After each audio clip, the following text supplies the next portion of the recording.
Hey guys, so I'm feeling slightly demotivated now because if you follow me on Instagram, you know that this is take 2 of this video because I filmed the entire first take with my microphone turned off. Yeah. To start off, hey, I'm Jen. If you don't already know me, welcome to my YouTube channel. If this is the first time you're joining us, welcome to the squad. And I thought I'd do a little bit of something different today. I thought I would film a kind of yoga journey, my story, how I got into yoga. I'm going to talk about my mental health and my journey with that. So if you are struggling with your mental health and you feel like this is going to be triggering, or I start to talk about it and it is triggering, please skip past it or just turn the video off. Or if you know it's going to be triggering, just don't watch it and come back for another video. So I suppose we should get started. Take 2.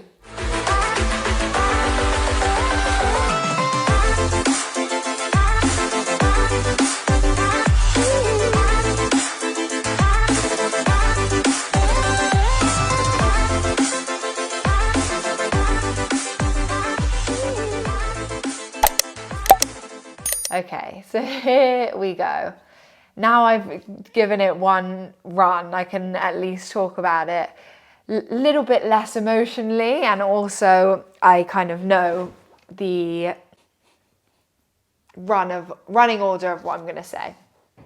So to go back, I think a good place to start is at the beginning of university. So I went to the University of Bath to study psychology for 4 years. I was studying, and towards the middle of second year, I started to struggle a lot with my mental health. And I remember there being a point where I was sitting with my mum in the car, and I kept having these incidents of going out and being sick and like not feeling myself and feeling really low in energy. And she said, "Jen, have you ever considered that maybe you're really anxious or you're having panic attacks and that you're not actually sick?" Because I thought I was physically sick. And I was like, I don't know. And at the time, people weren't talking that much about mental health on social media, not that I saw anyway. So I didn't really know that much about anxiety, hadn't studied it yet, for one. And I didn't really know anyone that had anxiety, which is crazy to say now because we know that lots of people struggle with their mental health every day. Anyway, so I kept having these incidents of going out with my friends or with my boyfriend or at the time, and I'd be sick and I'd be like, oh, I'm allergic to the food. I'm ill, there's something wrong with me. And it would be quite traumatizing because I'd sit in a restaurant and all of a sudden something would come over me and I would have to run to the bathroom to be sick, and I couldn't move from the toilet. Like, throwing up didn't make me feel better. I was still feeling sick after, obviously because I was having a panic attack, but I didn't know that at the time.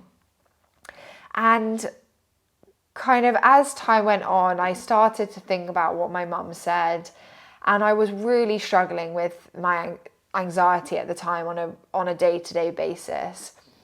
And the point where I kind of hit rock bottom, which, as I said on the first take of this, I never really speak about. It's kind of something I hold quite closely to me, but I think if it's gonna be able to help any of you in the same position, then that's my reason for sharing. I was studying for my exams. It was Christmas time, and my parents had gone away on a business trip. And I remember staring at the sheet of paper thinking, I just can't take in this information. Like, I just cannot concentrate. And I was beating myself up and I was getting so nervous about the exam. And I was just completely clouded, fuzzy in my brain. And I remember just going to the toilet, locking the door on the toilet, even though there was no one in the house, and just curling up into a ball on the toilet floor, which is like, every time I say it, it like makes my heart sink, because just thinking about myself in that state is quite hard hitting. And I just couldn't move. I was crying, I was hyperventilating, and I was absolutely felt debilitated. Like, it was just crazy. And I was trying to call my parents, and I obviously couldn't get through, because even though I knew they were on a flight, and I just thought, I can't go back and do this exam. I cannot do this exam. I can't even get off of the floor, let alone travel back to university and take an exam. And it was literally like, I think it was the day after the exam was that next morning. I remember going up into my bedroom, and I was just like wailing, like screaming, crying, like freaking the fuck out, basically. It's not funny, sorry, but it's my coping mechanism. And finally, when I got hold of my parents, they told my brother to come home, and my brother came home to look after me and took me to the doctor. I got put on antidepressants straight away. And after 3 days of being on antidepressants, I just knew that they were not for me. I was so spacey. I couldn't hold a conversation with anyone. It really just did not agree with me. And so I came off of them and just thought, I'm just going to have to deal with this. A few weeks later, I went back to university, and that was the most difficult part, because none of my friends at university knew, which is my own fault because I didn't tell them. I told them that I had like a virus and that I was sick, and that's why I couldn't come back to Bath for the exam. So I felt in my own way pretty alone in the situation. I had days at university where I missed lectures, I couldn't get out of bed, I wouldn't go on the bus. The thought of sitting in a lecture hall, being trapped in the seats, was terrifying. If I did go to a lecture, I'd have to sit on the end of every row, so I knew that I could leave in case I had a panic attack. And it was just really freaking hard. It was really hard. And I remember looking at forums online on my phone to see if like this was something other people experienced, because I felt so alone and so confused as to what was happening. Now it's spoken about so openly, which is so great. And if this is you in this position, like, speak out about it, go to the people, find the resources, because it does make you feel a bit better to know that you're not alone. And if hearing it from me makes you feel that way, then like, that means everything to me. And know that you can always chat to me, drop into my DMs for a chat, because yeah, I just know the feeling of feeling really alone in that situation. So how did I kind of start to deal with my mental health? I decided it came to a point where I was really debilitated, and I decided and was recommended to go to CBT therapy. So I found one in Bath, and I would go every week, sometimes twice a week. And it was honestly the best thing I ever did, like ever. It basically taught me how to rewire my brain to start thinking, training my brain to think in new ways, to not trigger that negative cycle of a thought creating a feeling, and a feeling creating an outcome. So just interrupting that cycle and calming my nervous system down using the extremely powerful brain that we all have was excellent. And it's still something I work on today. Every day I am training my brain to think and feel in new ways. And mental health has no quick fix. It's not like catching a cold and you know it will pass in a few days. It's something you have to be willing to constantly work at. Even if you go to therapy, you can't expect your therapist to do the work for you. You have to be willing to do it for yourself. They can guide you, they can help you, but at the end of the day, the work has to be done by you to get better. So that's what I did. I have made from then until this day such huge improvements in my mental health.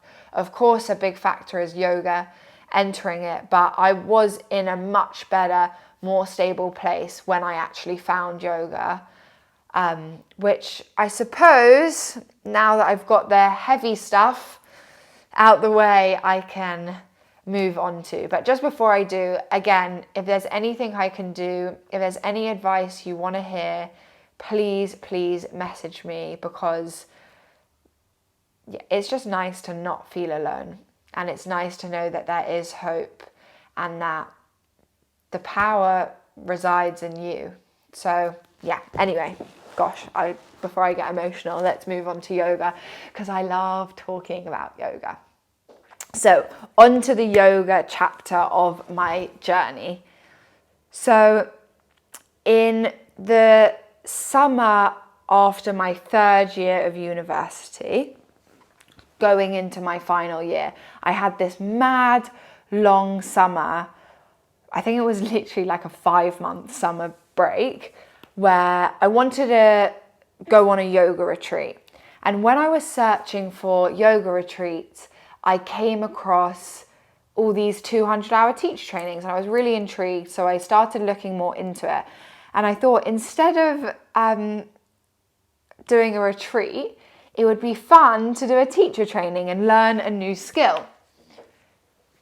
So bear in mind that I had almost no prior experience of yoga when I found and booked my teacher training.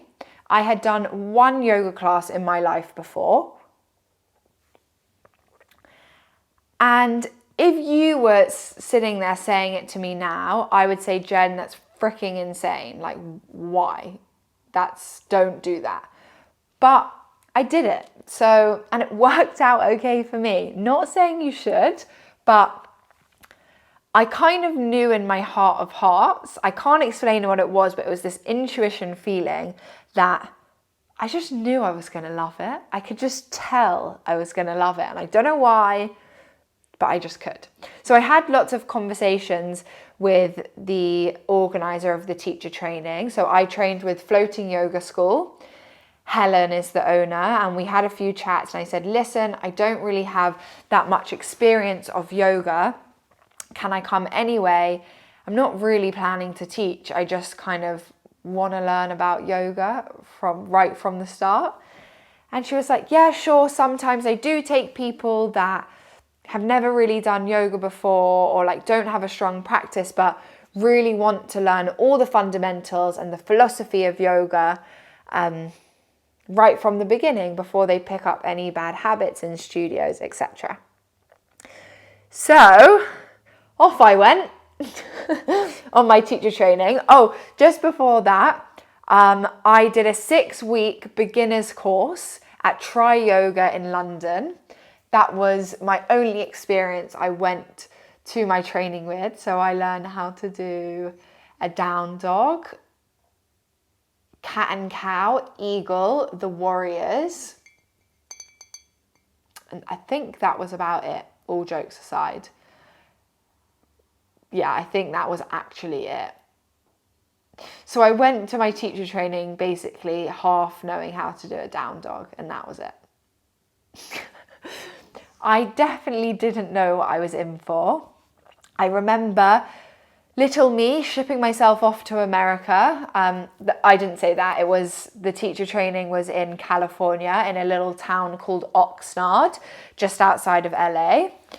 And I went all on my own, which was a big adventure for me.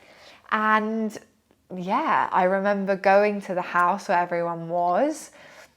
There were a few actually other UK-based people there, people that I'm still friends with now. And everyone was so nice from the offset, but I just remember Helen, the teacher, coming in and saying, guys, just to let you know, we're going to be teaching from day one. And I was like, interesting. I can't even do yoga, let alone teach it. So I was thrown like massively into the deep end with very little experience. So yeah, and on day one, as promised by Helen, we did in fact teach. I remember we had to teach a sun salutation to like a group of 2 or 3 of us, and I was mortified because I was literally reading it off the sheet, which was, yeah, it was embarrassing, but things got better. Things got better from there. The teacher training was 200 hours intensive, and I obviously don't have experience of doing it any other way, but I really enjoyed the intensiveness of it because I could just throw myself fully into teaching, learning without any other distractions. I also built amazing bonds with the people around me, which I know I would have never done had I been doing it once a week or once a month or whatever. So I love the intenseness of it. And I think if I did a 300 hours, I would probably do it the same way, to be honest, because I loved it. I really did. To sum up the teacher training, it was probably one of the best, most transformational, craziest things I've ever done. And it definitely had the biggest payoff because I think from like day 3 or 4, I just knew that it was for me. Like I knew that yoga was my calling and was my purpose, and I knew that when I finished I actually did want to teach. So it was very exciting because I'd found this new thing, not just for like my own self and my own well-being, but also something that I wanted to actually make into a career. So that was wicked. The biggest transformation was just like finding a physical practice, getting stronger, getting more flexible, getting a career. It was actually what I learned from the philosophy and the teachings of yoga that helped me and still do help me in my everyday life. So if you're interested more in the non-physical practice of yoga, then hit me up and I'll send you in the right directions. If you haven't already, you need to read the Yoga Sutras, Patanjali's Yoga Sutras. It's like the yoga Bible. And yeah, basically learning how to live my life in a more in a happier, more purposeful kind of way meant everything to me. It really transformed my life. And when I came home, I remember actually struggling to adjust from living a life with quite minimal luxuries, a suitcase of clothes. Obviously, like the house was nice that we stayed in, but not going to fancy restaurants, not going out clubbing with friends and drinking and all of that kind of stuff. I came home and I had to adjust everything I'd learned and the person I'd actually become basically overnight into my home world where people knew me different. When I was younger, I went out all the time. I loved clubbing, I loved drinking, and I came home this person that no longer drinks, doesn't enjoy going out, knows what she wants from her life, knows what she enjoys. And I think it was a big shift for my friends and family because they were like, who is this person? And from then on out, I've just grown from there. So I came home, I still had a year of my degree to finish. So I went back, finished my psychology degree, which I graduated from. And I remember I was teaching friends and family.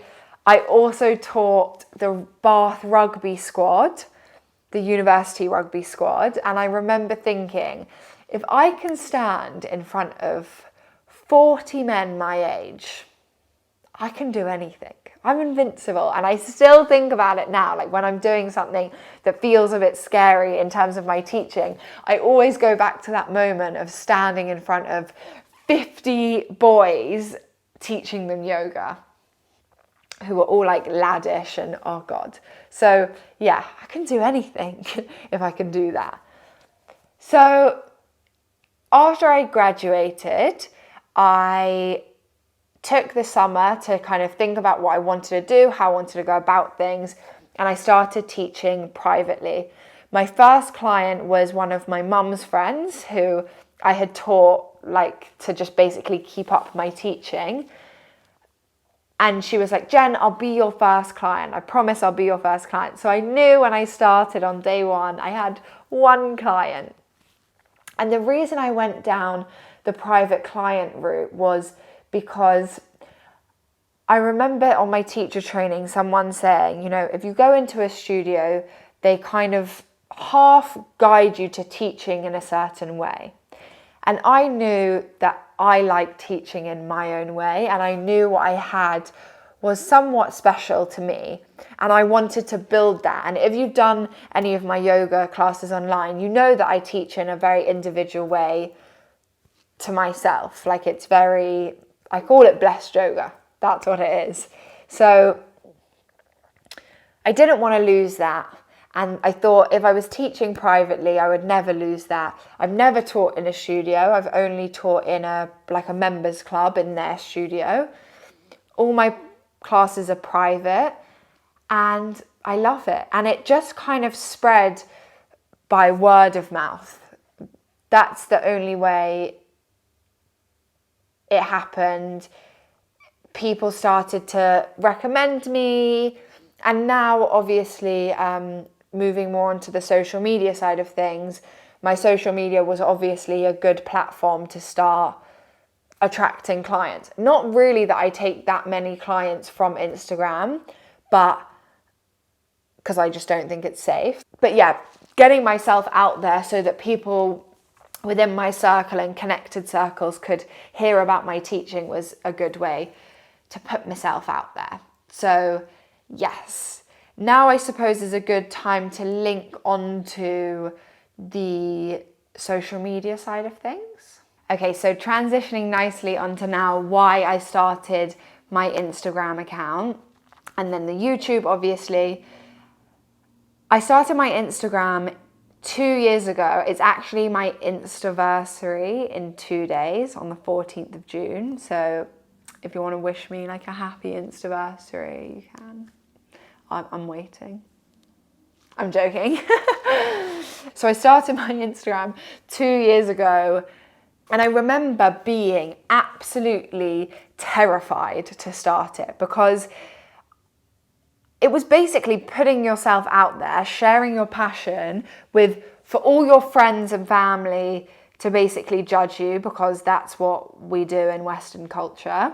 And I just knew that when I was posting content and stuff like that, that people were just judging, and it felt really nerve-wracking. But the reason I started it was because I wanted to share my passion. I wanted to connect with people that shared the same passion as me. And honestly, that's been like the best part of social media for me, is connecting with people who are genuinely my friends now, not just online, but people that I see in person that are some of my closest friends I've met on social media. So that is awesome. And you just get to connect with people all over the world that are on a similar journey. You get inspiration, you get motivation from looking at other people's Instagram feeds. And if your feed is not inspiring you right now, think about how you can change it. So how you can follow or unfollow accounts that actually will spark motivation or inspiration within you, rather than making you feel shitty about yourself. Because I think that's really important too. And then, yeah, as time went on, I was properly throwing myself into the community, which if you want to start social media, is something I really highly advise. Throw yourself into the community that you want to be a part of. And all of a sudden I started to build this little crew of people that's growing daily that are just awesome. Like, you guys are awesome. You all have such unique stories. I love chatting with you. It becomes like, I don't know, it becomes like a little tribe, a cool little, tribe of people that are like-minded, that don't take themselves too seriously, that are just love yoga or interested in yoga and want to start learning. So growing the community has been amazing. I obviously then started YouTube because my purpose of Instagram has been to try to add value or spark joy in your lives. And I got to a point where I didn't feel like I was really achieving that anymore. And that's why I started YouTube, because I wanted to be able to share my teaching with people who are less fortunate to be able to pay for classes, who are in this situation. If you're watching this back, we're in lockdown because of COVID-19 right now. It's been the perfect situation because you obviously can't go to a studio. So yes, YouTube has been the best thing I ever did. Just to be able to add this kind of value is mad, and connect on this level is also mad. But I could talk about that all day. So my biggest tips for anyone starting a social media account is, number one, know your purpose. If you're doing it for a few followers and likes, you're probably not going to go that far. Sorry to break it to you. Know your purpose, know your true driving force, what you want to help people with, what value you're going to add to their lives. Second, involve yourself in the community, throw yourself in. Third, and when I say that, I mean comment on people's posts that genuinely resonate with you, DM people, start conversations, seek out people that are like-minded. Third, and this is my biggest one of them all, and anyone that asks me, oh Jen, I'm about to start a social media, what should I do? And excuse my language before saying this, but my biggest advice is fuck it. Don't give a shit what people think. Oh, there was 2 swear words in there. Don't care what people think and just do you, because if I had given a shit what anyone thought, I wouldn't be where I am today. So do what sets your soul on fire. Do what you love, and don't be afraid to share that with people. Bang, biggest advice. This brings me nicely on to the questions that you guys have asked. I obviously asked you to ask me a bunch of questions on Instagram that you wanted to know. So if I don't cover all of them, I'm genuinely sorry. I'm going to try and keep it as to the point as possible. And also, I'm not going to repeat things I've already said, like when I started yoga and blah, blah, blah. I don't actually know if I said that. Did I say that I started, my teacher training was 3 years ago? If I didn't, that's the answer to that question. Gosh, I think I got a bit burnt out by the second round. Okay, got the questions. Get my Instagram up. Okay, oh my gosh, lots of questions. Look at this. Can you see that? Focus. Frickin' hell. Okay, here we go. Let's filter through. What inspired you to start yoga? I half already said this, but I can't really explain it, but it was just this feeling in my soul, like in my gut, that told me that was the path I was meant to go down. And I know that sounds really airy-fairy, but it's the truth. That is how I got into yoga. And it's not, I don't like to say, oh, I fell into it, because I didn't. Like, there was some sort of intention deep down, and my intuition told me to go down that path. So that's where I kind of was inspired. How often do you do yoga? So I think what I'm about to say is going to cover a few questions as well. I do yoga personally about 5 or 6 times a week. Obviously, I'm teaching it a lot, so I'm actually doing it with my clients. So that's one thing. I practice, and I don't have a set amount of time I practice for. Sometimes it's 40 minutes, sometimes it's an hour, sometimes it's 5 minutes, sometimes it's on my own, sometimes I follow a class. But a lot of you ask these questions like, how often do you do yoga? How long is it going to take me to nail this pose? And the answer I have for this is the more you practice and the more consistent you are with your practice, the better you're going to get at yoga. Like, just naturally with anything. It's like playing a musical instrument, playing a sport. The more you do it, the better you're going to get. The stronger you'll get, the more flexible you'll get.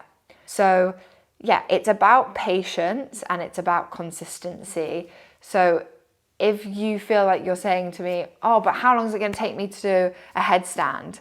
My journey is going to be different to your journey because I started off different. By the way, I should add in now, when I started yoga, I didn't have any gymnastics background. I wasn't a dancer. I wasn't naturally flexible. I'm not hypermobile. I was basically a walking scarecrow. So stiff. I honestly, like, to move a joint, I'd need a bit of like WD-40, all jokes aside. So the progress I've made now is quite astonishing to the people that knew me beforehand because, yeah, I am not naturally flexible. So patience, consistency is what took me to where I am today. Do you do anything else or do you just do yoga? I do training. I train once a week with my personal trainer, and we basically try to work on things that yoga doesn't target strength-wise. So any kind of pulling movements, adductors, glutes, and just generally building strength so that not only to help improve my yoga practice, but also to just keep my body nice and healthy. What are the best advantages of yoga according to you? I think it's threefold. So the first is the mental impact it has. Yoga for me is like my meditation. It's my time away from the world. It takes me in a completely different space and brings me a lot of mental clarity and peace, I suppose. So honestly, like when I'm in a tough time or I'm nervous about something or I feel myself spiraling a little bit, if I can't actually physically be on my mat, I will visualize myself in my yoga practice. That is how much my practice means to me and how much it helps me mentally. Like, I will actually visualize myself doing yoga to help myself feel better. So that's the first thing. Mentally, the advantages are mad. Secondly, of course, the physical impact. I've got way more mobile, flexible, strong from doing yoga.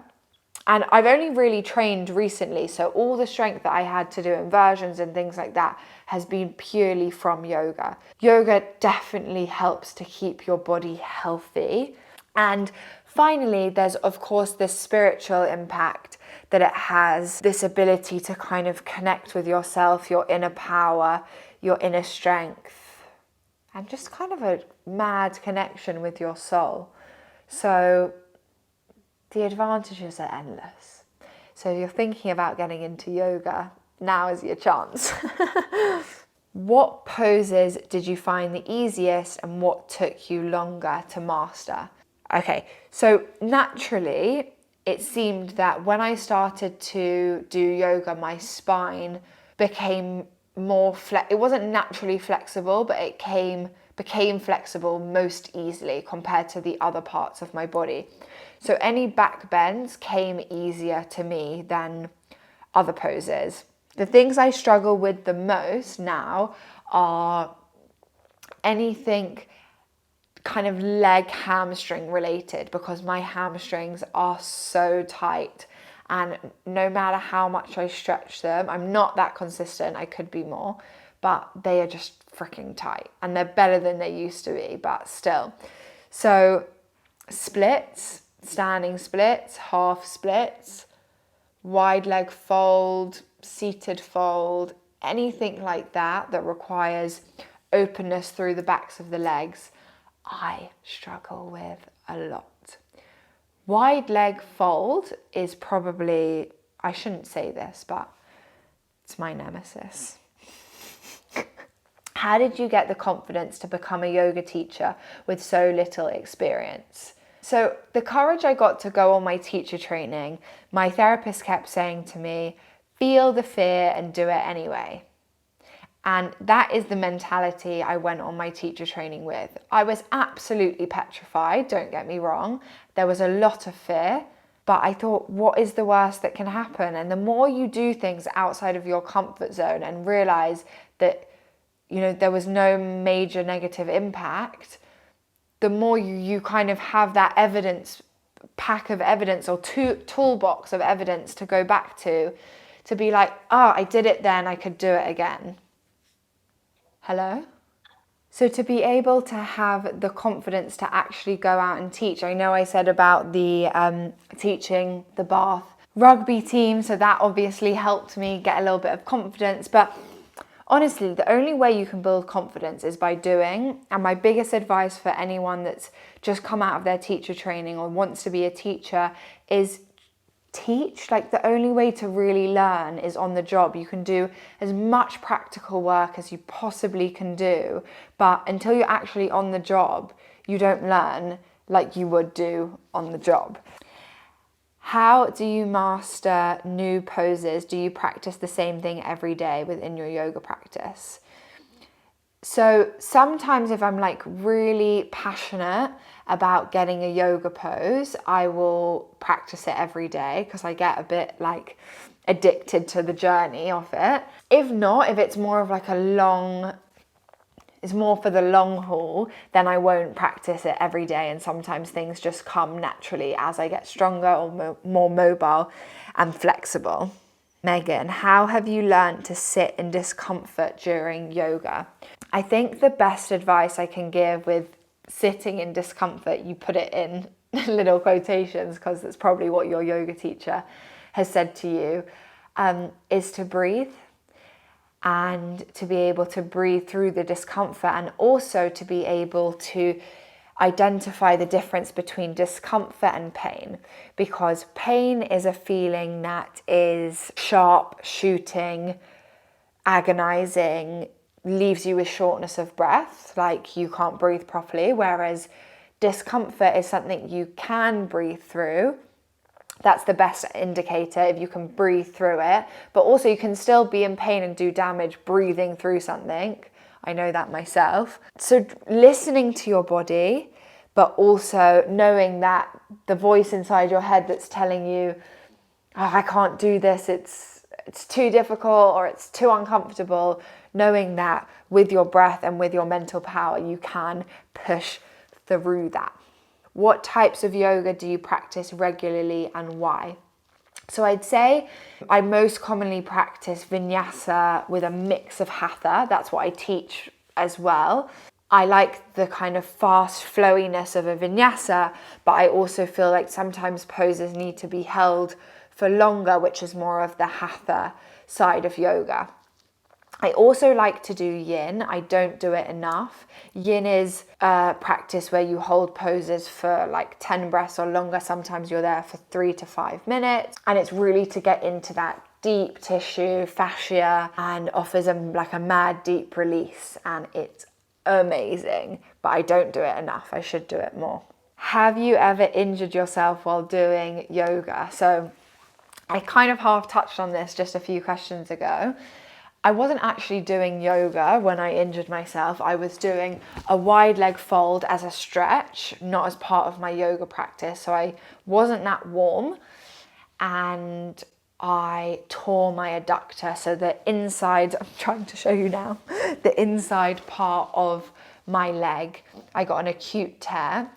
And that's from leading with my ego instead of listening to my body. And I was breathing fine through it. I could still breathe. It wasn't necessarily painful, but I went too far. I went past the limit. So knowing your body is really, really important whether you're stretching or in your yoga practice. That was over a year now, and I'm still dealing with the remnants of having scar tissue in that muscle.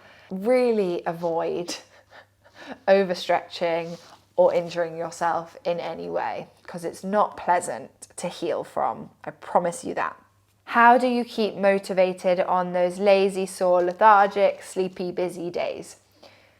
So my biggest advice for this is, if your body is telling you to rest and it feels tired and sore, rest. Like, there's no problem with taking a day out. Even if you had other plans, listen to your body and rest, because we end up doing more damage by overdoing it than actually just taking that time out. And I know in my heart of hearts when I'm being lazy or when I'm actually really tired. When I'm being lazy, it just takes a little bit of a kick up the bum to get off my backside and go to the studio and move, and I know I always feel better for doing so. If you could be anywhere in the world, what would your dream place to do yoga be? So I actually have this photo saved onto my computer, and it's of a girl doing yoga at the end of like a long kind of plank. What do you call those things? Like a jetty out into the sea in the Maldives. And that is my ultimate dream, to do yoga like in the middle of the sea in the Maldives with like clear blue water and blue sky and sun, and yes. Okay, interesting question. What is your opinion on being a non-vegan yogi? So recently I stopped eating meat. I still eat fish. The reason I stopped eating meat is because there was this flickering thought in my brain, and it's been going on for a long time now, about 3 years. And it was that I just felt that there was something really energetically wrong with eating an animal that has been treated badly and then consuming that energy of a tortured animal. Then I started to think, I could never imagine treating an animal like that myself. And I always say to people, and I know it's really brash and crude, but I always say, like, if you couldn't kill it yourself, you shouldn't be eating it. And that's just like the matter of fact way I like to think it. If you could genuinely go out and kill an animal and you believe in caveman type culture or way of being, then fine, I get it, evolution. But personally, I could not kill another being, ever. Like, ever. I absolutely love animals. So even eating fish now, I think at some point I'll stop eating fish, because I can never kill a fish myself. I'd probably go fishing and like catch a fish and throw it back in because I'd feel so terrible. So yeah, that's kind of my take on it. I just think that you have to think about the repercussions of what you do energetically, what you're doing to another species of animal. Like, is that okay? Do you think that's okay? And for the environment, of course. Sorry, my brain went blank. What impact eating meat has on the environment. And there's plenty of documentaries that you can watch on Netflix that tell you all about how bad eating meat is for the environment. So, and your carbon footprint, etc. Oh, this is a good question. Okay, this will be the last question because it's a good one.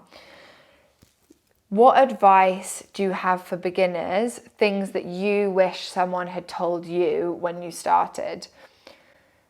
Oh, tough question. My biggest advice for beginners, and I wish someone had told me this, and they kind of did, but I wish it was made more clear, is that yoga is not about nailing the poses. Yoga is about the journey. It's about how it makes you feel, not about how it looks. It's about reconnecting with yourself. It's about breathing. And it's not just about the physical practice. Do your research into the philosophy and the teachings of yoga that aren't just physical, and then you'll understand why actually yoga's nothing really to do with the poses. The poses are just a way, or the postures, asanas, are just a way to quiet the mind. And if you can master quietening the mind whilst moving, then the next stage is to master being able to sit in stillness. So it's basically just a way to reconnect with yourself and form this meditative practice. It's not about being able to chuck your leg behind your head or jump and do the splits. Always remember, and I tell my clients this 24/7, it's about the journey. It's not about finding a final destination, because guess what? There isn't one. And I think that's a good note to finish on. I hope I managed to answer and give you a little bit of insight into my life, the story of me. Please remember, if you haven't already, to like and subscribe to give me a little bit of support, and comment in the comment section below if you want to spark up a chat or you want to talk about things that I've discussed here. If you want them to be privately, DM me on Instagram. I'm always available to talk. I love you all loads. Thank you for being part of this journey with me, and I will see you here very soon. Mwah.